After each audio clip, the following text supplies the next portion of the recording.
remember standing at the kitchen sink one day looking out in the backyard, and my brother was cutting the grass and I was cleaning the kitchen, and I said, I want to go outside and cut the grass, and she's like, oh, that's a boy's job. You belong in here. There was this resentment about that, like, just why should there be a difference? Everybody should be able to do what they want to do, and I think that's kind of a theme that has presented itself throughout my life.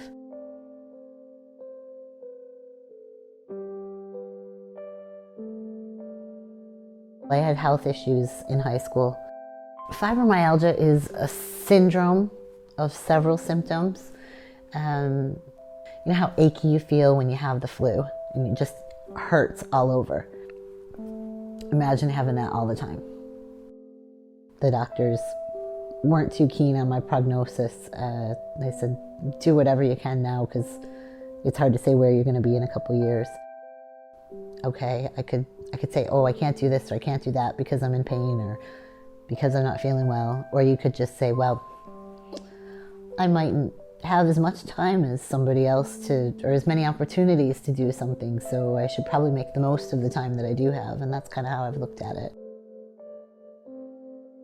The high school football coach was doing weight training off season with the football players, and he found out that he would get more funding from the state if he got a girls team as well. So there was a drive to get girls to do powerlifting. I won the state championship, and then I went to nationals. I placed second. I missed by like 5 pounds. Still angry about it today. I wasn't paying attention. I learned from that one, you know, pay attention to your competition. I was so close, I could have won, but I was just too busy having fun, excited to be there, you know. I weighed 55 kilos and my total was 555 pounds, so about 5 times body weight total. For only training for about 4 or 5 months, I did pretty good. My health got better. I kind of got distracted with other things. Obviously, when you're 16, 17, you have, you know, as many interests as there are days, so you kind of flit all over. And, you know, I tried it, I knew I was good at it, I enjoyed it, but okay, what else you got?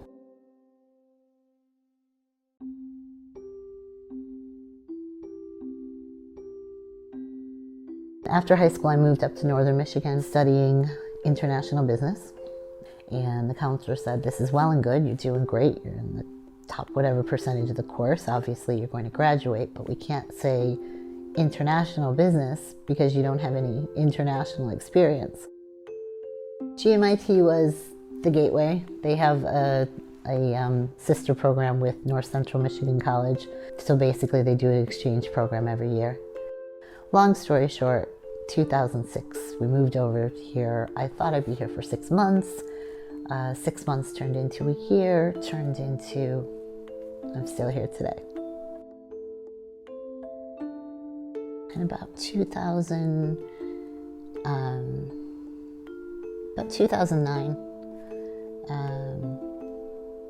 the relationship I was in kind of started to flounder a bit. And so I just started going back to the gym to kind of feel good about myself. I suppose a lot of women my age, that's, you know, what they do. You know, try to make yourself more attractive or whatever. That's how I started back into powerlifting. I met someone at the gym who told me about a competition and invited me to come down and give it a go.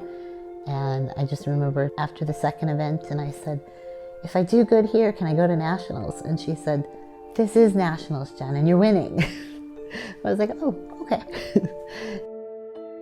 Then I met my coach, and as they say, the rest is history. You know, when I started really getting competitive, and apparently my mother passed a comment about, oh, why can't she do something feminine? Why can't she take up dance? And then the first time I deadlifted 500 pounds, my brothers were so proud of me. You know, Jen pulled 500 pounds, holy crap. And, you know, she was like, oh, she's gonna hurt her back. She needs to be careful. The female powerlifting scene is just starting in Ireland. It's massive in the States. It's funny because I did a competition a couple of years ago in 2011 in the States, and there were little girls coming up to me and knew who I was, and they'd seen me compete before, and I'm thinking, you'd never get that over here. You get that kind of, it's a man's sport, and there's no place for it in women, and if you lift weights, you're gonna look like a man, you're gonna turn into a man, you're gonna bulk up like a man. I mean, at the end of the day, we aren't men, and our bodies are built differently, and you could train every day for the rest of your life, you're not gonna look like a man. You make really sexy faces when you're lifting and really fun noises, you know. It's not the most attractive thing, I'll be honest. But, you know, that's not why I do it, because of what other people might think or what other people might say. I'm not doing it for the attention to say, look at me, I'm a strong woman. I'm not doing it to say, look at me, I'm breaking down gender barriers. I suppose, you know, myself and all the other girls that are doing it, at the end of the day, we are doing that as well, but that's not my motivation. I'm always the only girl training in the gym with my coach in Limerick, and I'm usually one of the only girls training in most of the other gyms. Sure, and I'm outnumbered 10 to 1 at any competition by the boys, but I suppose it'd be a big deal if I thought about it, but anything is a big deal if you make it into one. It's never been an issue for me. There are girls in this country that I can see them up and coming and see the potential, and that kind of excites me, that motivates me. You know, to talk to my nieces back home and tell them about the competition I've done and they think it's so cool, that motivates me. I have the all-time world record in the deadlift. I'd like to bring that up by a few pounds.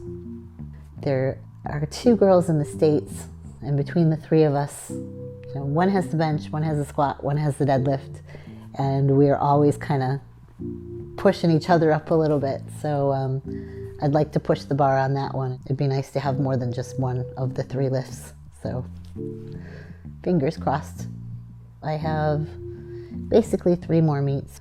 4 if you count nationals where I'm just deadlifting, but 3 really big ones. And at the end of that, I'll be 40 years old, and we'll have a look and see where we're at that stage. My family in the States are all 100% behind me, and my friends here in Ireland, my friends in the UK, my coach, my team in Finland as well. The people that I train with,